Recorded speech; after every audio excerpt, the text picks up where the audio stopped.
क्या corona virus चीन का जैविक हथियार है? क्या चीन के जैविक हथियार की टेस्टिंग से फैला कोरोना? क्या चीन ने छेड़ा पूरी दुनिया के खिलाफ जैविक युद्ध? अमेरिकी विदेश विभाग को ऐसे खुफिया दस्तावेज मिले हैं जो ये दावा करते हैं कि कोरोना वायरस को फैलाने में चीन की सोची समझी साजिश थी। खुफिया दस्तावेजों के आधार पर ऑस्ट्रेलिया के न्यूज़पेपर द ऑस्ट्रेलियन ने खुलासा किया है कि साल 2015 में चीन के सैन्य वैज्ञानिक और चीन के स्वास्थ्य अधिकारी कोरोना वायरस के बारे में जांच कर रहे थे। खुफिया दस्तावेजों में चीनी वैज्ञानिकों ने कोरोना वायरस की चर्चा जेनेटिक हथियार के नए युग के तौर पर की है।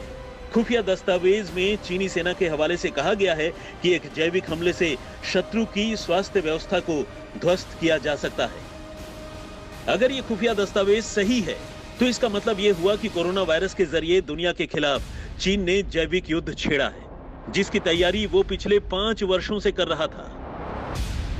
I think the COVID-19 can be used as a biological weapon because as we may have been observing, most of the times the cases from China especially have been on lower side when it started everything at China, and now the cases there are very less.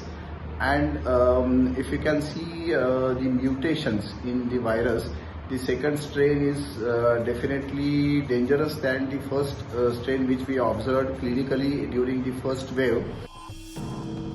अमेरिकी विदेश विभाग के हाथ लगे Chinese खुफिया दस्तावेजों में इस बात का भी जिक्र किया गया है कि कोरोना वायरस को कृत्रिम रूप से बदला जा सकता है, जिसके जरिए इसे इंसानों में फैलने वाले वायरस में बदला जा सकता है और इसका इस्तेमाल एक जैविक हथियार के रूप में किया जा सकता है। खुफिया रिपोर्ट में चीन के वैज्ञानिकों और सैन्य अधिकारियों के जो नोट्स मिले हैं, उनमें ठीक वैसी ही स्थिति की आशंका जताई गई है जैसी स्थिति कोरोना वायरस की वजह से इस वक्त दुनिया में है। जालसाज चीन और मक्कार जिनपिंग का असली चेहरा अब धीरे धीरे दुनिया के सामने आना शुरू हो गया है। चीन बहुत पहले से ही बायोलॉजिकल वेपन यूज करने की प्लानिंग में लग गया था। कोरोना वायरस या इस तरह के जितने भी जैविक हथियार हैं, शायद तीसरा विश्व युद्ध जैविक हथियारों से लड़ा जाएगा। ये बात साफ करता है कि चीन बहुत पहले से बायोलॉजिकल वारफेयर का प्लानिंग करके कोरोना वायरस को डेवलप कर रहा था ताकि समय आने पर इसका इस्तेमाल कर सके। खुफिया दस्तावेजों में यह भी कहा गया है कि चीन इस कोरोना वायरस को मिलिट्री विकल्प के तौर पर देख रहा था, क्योंकि उसे लगता है कि अगला विश्व युद्ध बम बारूद से नहीं बल्कि जैविक हथियारों से होगा। इन दस्तावेजों में एक चाइनीज वैज्ञानिक ने लिखा है कि जैविक हमले सुबह सुबह, रात या फिर ऐसे वक्त में करना सही रहेगा जब आसमान में बादल छाए हुए हों, क्योंकि सूर्य की अत्यधिक रोशनी जैविक हथियार के जीवाणुओं को बेकार कर सकती है। खुफिया दस्तावेज में चीनी वैज्ञानिकों ने लिखा है कि बड़े पैमाने पर जैविक हथियारों के हमले कई तरह के नुकसान कर सकते हैं, जिसमें इंसानी मौतें भी शामिल हैं। सबसे बड़ा असर तो ये होगा कि इससे हमला झेलने वाले देशों की स्वास्थ्य सेवाएं तहस नहस हो जाएंगी। जैविक हथियारों के हमले बम धमाकों जैसे परंपरागत हमलों की तुलना में बेहद संक्रामक होंगे। जैविक हथियार से न सिर्फ सामूहिक मौतें होंगी, बल्कि इससे जो मनोवैज्ञानिक प्रभाव पड़ेगा उससे देशों की मुकाबला करने की क्षमता भी कम हो जाएगी। इन दावों का मिलान अगर आप आज की परिस्थितियों से करेंगे तो आपको अच्छी तरह से समझ में आ जाएगा कि कोरोना वायरस जो कहर बरपा रहा है उसकी तैयारी शायद चीन पिछले 5 सालों से कर रहा था।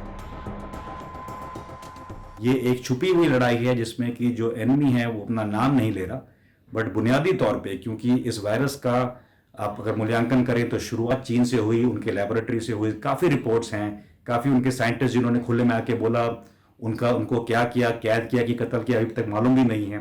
एंड काफ़ी जो अभी वर्ल्ड में रिपोर्ट्स आ रही हैं और जो हाल की रिपोर्ट्स हैं उससे काफ़ी साझा होता है कि जो चीन की नीति रही है वो इसको एक वेपन के तौर पे यूज़ करके बाकी इकोनॉमिक्स को थोड़ा खामियाजा भुगतने पे मजबूर करके इस टाइप की रणनीति बनी हुई है और ये भी चल रही है, ये गई नहीं है।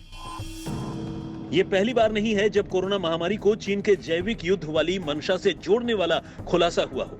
पिछले वर्ष भी ऑस्ट्रेलिया के एक ऑनलाइन न्यूज पोर्टल क्लार्कसन ने खुलासा किया था कि चीन और पाकिस्तान सीपीईसी की आड़ में जैविक हथियार बनाने का काम कर रहे हैं। वेबसाइट के मुताबिक जैविक हथियार बनाने की तैयारी उसी वुहान लैब को सौंपी गई थी जिस पर कोरोना वायरस फैलाने के आरोप हैं। चीन और पाकिस्तान ने बायो वारफेयर की क्षमता को बढ़ाने के लिए 3 साल की ये सीक्रेट डील की हुई है। ये रिसर्च दिसंबर 2017 से मार्च 2020 तक की गई थी। रिपोर्ट में कहा गया था कि वुहान के वैज्ञानिक पाकिस्तान में वायरस को हथियार में बदलने पर रिसर्च कर रहे हैं। यानी कोरोना वायरस को पूरी दुनिया में फैलाने के आरोपी चीन की मंशा पर एक बार फिर गंभीर सवाल उठ रहे हैं। जाहिर है ये सब चीन के राष्ट्रपति शी जिनपिंग की मंजूरी के बिना नहीं हो सकता, लेकिन चीन हर बार की तरह इस बार भी इस खुलासे को अपनी छवि खराब करने की मुहिम बता रहा है। आज तक ब्यूरो।